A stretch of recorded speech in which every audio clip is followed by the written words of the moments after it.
Hinahabol na ngayon ng mga Iranian ang mga miyembro ng IRGC sa loob mismo ng Iran.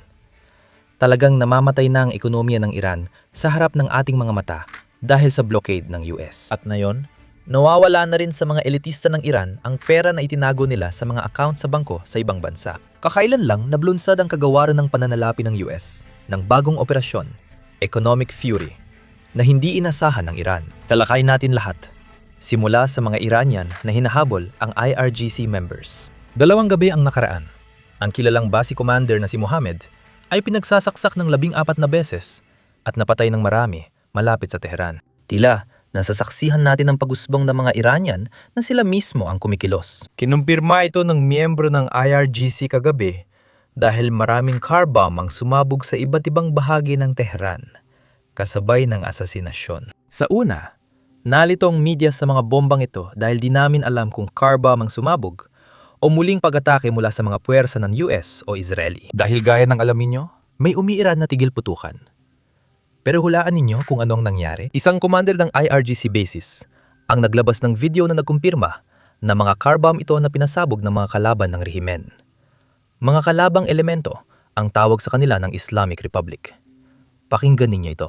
Mga kapatid, walang nasawi ngayong gabi, walang namatay, walang nasugatan. Lahat ay normal, kontrolado ang sitwasyon. Huwag kayong mag-alala, walang nangyari.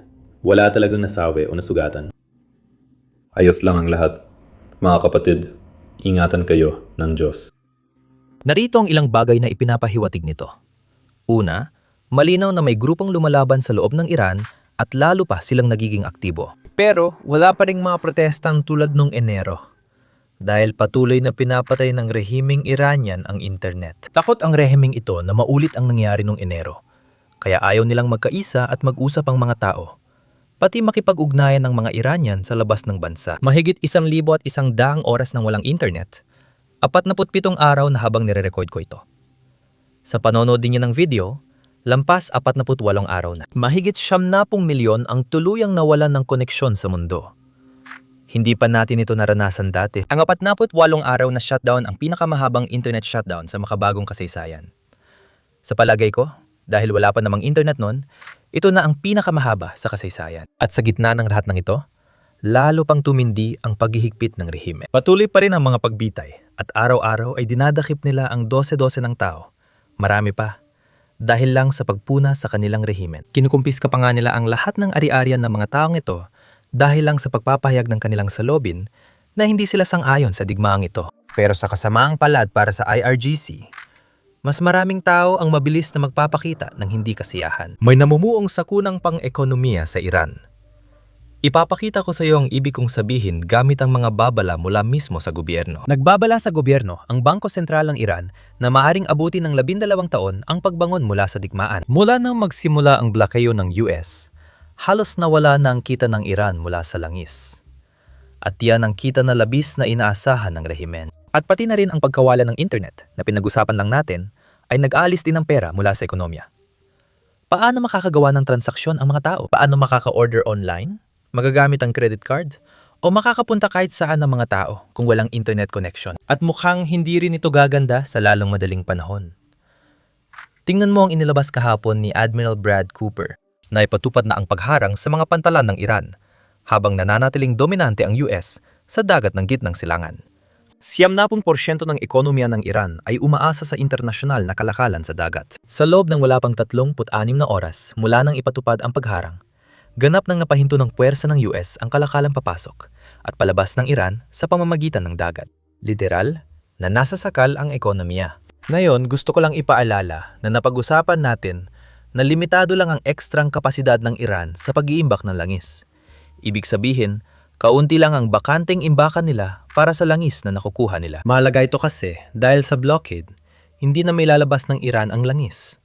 At hindi na nila ito may papadala sa customers nila. At ibig sabihin nito, naubusan sila ng imbakan araw-araw. Malapit na.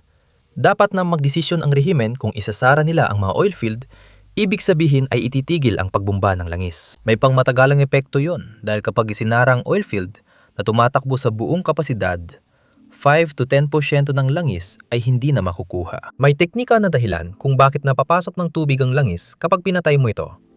Kaya halos hindi na magagamit ang langis sa ilalim sa matagal na panahon. At iyan ang dahilan kung bakit ayaw talaga ng rehimen na isarang oil field. Dahil literal silang nawawalan ng daan-daang milyong dolyar. Dahil ang 5 hanggang 10% ng langis ng Iran ay napakalaking halaga. Kung ititigil nila ang produksyon ng langis dahil ubos na ang imbakan, malaki ang mawawala sa kanila na di nila kayang tiisin. Pakinggan ninyo ang mga detalye. Balita ukol sa implasyon at halaga ng pera. Narito pa ang dagdag mula sa mananaliksik na gumawa ng lahat ng pagsusuri na sinusubaybayan ko. Malamang ay meron silang mga 13 hanggang 15, 16 na araw ng imbakan ng langis sa mismong pasilidad para itago ang langis na hindi nila maipadala sa ibang bansa. Kapag naubos na ang kanilang imbakan, kailangan na nilang bawasan ang pagkuha ng langis. Ang pagbawas ng pagkuha ng langis ay hindi lang magdudulot ng pinsala sa kanilang pag-export o dami ng nakukuhang langis sa katagalan, kundi magdudulot din ito ng pagtaas ng antas ng kawalan ng trabaho. Ito ang sentro ng ekonomiya ng Iran na bumubuo ng 70 hanggang 80% ng kita ng bansa para sa operasyon ng gobyerno. Ngayon, heto pang isang bagay na dapat tandaan.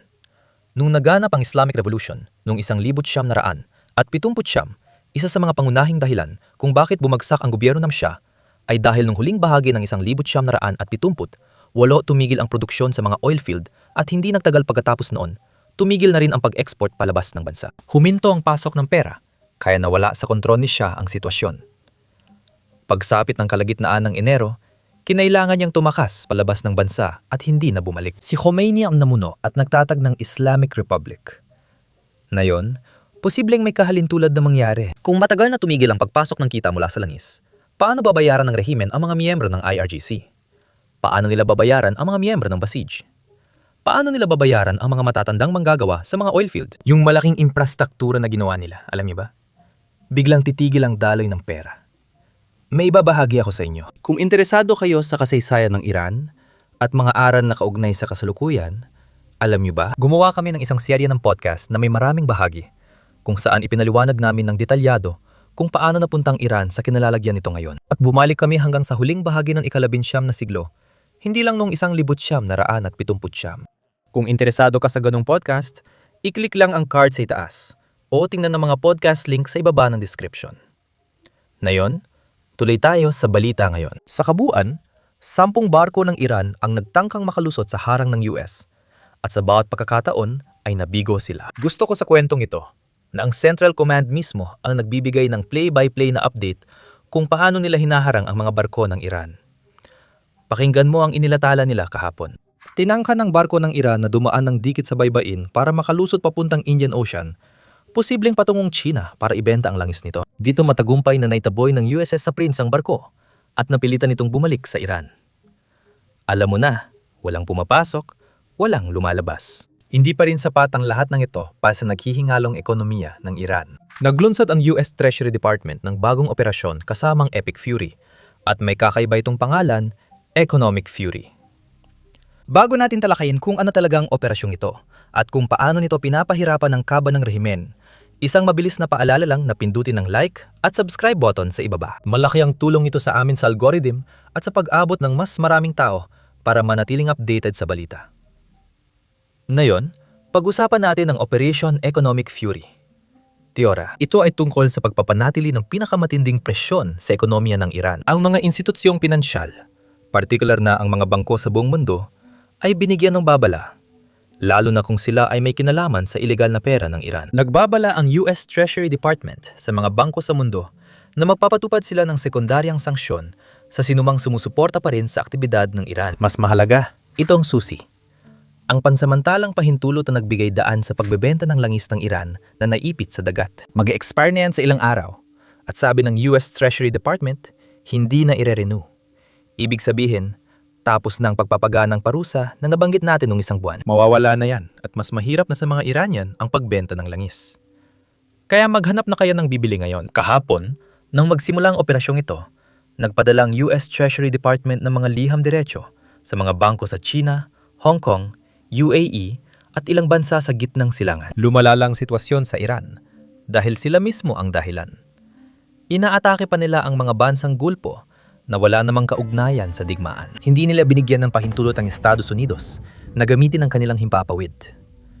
Pero hulaan mo kung anong nangyari. Bago magsimula ang digmaan, umaasa ang Iran sa ilang bansa gaya ng UAE para sa pandaigdigang transaksyon. Ginagamit nila ang UAE at sistemang pinansyal ng bansa para iwasan ang parusa ng US. Ngayon, may dagdag na insentibo ang UAE para makipagtulungan sa US authorities para matiyak na hindi makakaiwas ang mga Iranian sa parusa. At magpapahirap ito ng todo sa pamahalaan ng Iran at lalo na sa mga elite ng Iran at opisyal ng Iran na alam mo na, nagtatago ng pera sa ibang bansa parang pondo lang para sa panahon ng pangangailangan. Kung bumagsak ang gobyerno at kailangan nilang tumakas, gusto nilang magtabi ng ilang milyon, baka ilang daang milyong dolyar sa ibang bansa bilang pananggalang. Mukhang mawawala na ang pananggalang.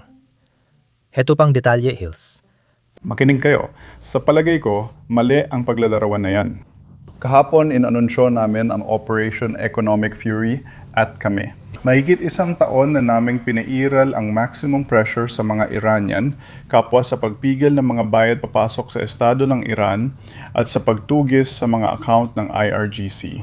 Isa sa mga maaring maging malubang pagkakamali na nagawa ng mga Iranian ay ang pambobomba sa kanilang mga kapitbahay sa GCC. At ngayon ay handa na silang maging mas bukas pagdating sa mga pondo o magsagawa ng mas malalim na pagsisiyasat sa mga pondong hawak sa loob ng kanilang mga sistema ng bangko. Kaya ipinadala namin sa kanila ang kahilingan na gusto naming i-freeze pa ang mas maraming pondo ng mga leader ng IRGC at sinumang miyembro ng pamunuan ng Iran. Ang isa pang ginawa namin ay sinabi namin sa mga kumpanya, sinabi namin sa mga bansa na kung bumibili kayo ng langis mula sa Iran at kung may perang Iranian na nasa inyong mga bangko, handa na kaming magpatupad ng secondary sanctions na isang napakahigpit na hakbang. Dapat malaman ng mga Iranian na ito ay magiging katumbas sa pananalapi ng mga aktibidad na may kaugnayan sa lakas militar. Ngayon sa larangan ng diplomasya, patuloy pa rin ang mga pag-uusap at umaasa kami na magkakaroon ng nalalapit na summit kung saan maaaring pag-usapan ang kasunduang pangkapayapaan o kaya'y isang pagpapalawig ng tigil putukan. Kahapon, nalaman natin na mukhang hindi matutuloy ang pagkikita ng Estados Unidos at Iran ngayong linggo. At ang inaasahan ay sa susunod na linggo ito magaganap. Kahapon, pumunta sa Tehran si Asim Munir, hepe ng hukbong sandatahan ng Pakistan, para iparating sa Iran ang mga kahilingan ng Estados Unidos at alamin ang susunod na hakbang. Ngayon, ang ilang kahilingan ng Estados Unidos na alam natin ay simple lang. Tingnan natin. Hinihiling ng Estados Unidos sa Tehran na buksan ang Strait of Hormuz dahil bahagi ito ng tigil putukan. Itinigil ng US ang pambobomba matapos mangakong bubuksan ng Tehran ang Strait of Hormuz. Ngunit hindi pa ito natutupad. At ang pangalawang punto na hinihiling ng US ay sa susunod na may Iranian delegation na pupunta sa ibang bansa para makipagnegosasyon ng kasunduan sa kapayapaan. Gusto ng US na siguraduhin na ang delegasyon ay may kapangyarihang makipagkasundo at pumirma ng kasunduan. Dahil nung nakaraan, matapos ang 20 oras ng negosasyon, napagtanto ng US na ang mga taong nasa silid ay wala naman talagang kapangyarihang magdesisyon o pumayag sa anumang kasunduan. Doon nahinto muna ang usapan at umuwi ang Iran. Kinausap nila ang may tunay na kapangyarihan, baka ang kataas-taasang pinuno o iba pa, at bumalik na may pinal na kasunduan. Mukhang paparating ng pagpupulong na yon. Narito, may mga karagdagang detalye tayo mamayang hapon. 46 na araw na ang lumipas mula simula ng Operation Epic Fury at nananatili ang tigil putukan sa pagitan ng Estados Unidos at Iran habang tuloy ang diplomasya. Sinabi ng Pangulo na maaring magpatuloy ang pag-uusap ng mga negosyador sa mga susunod na araw, posibleng sa Islamabad.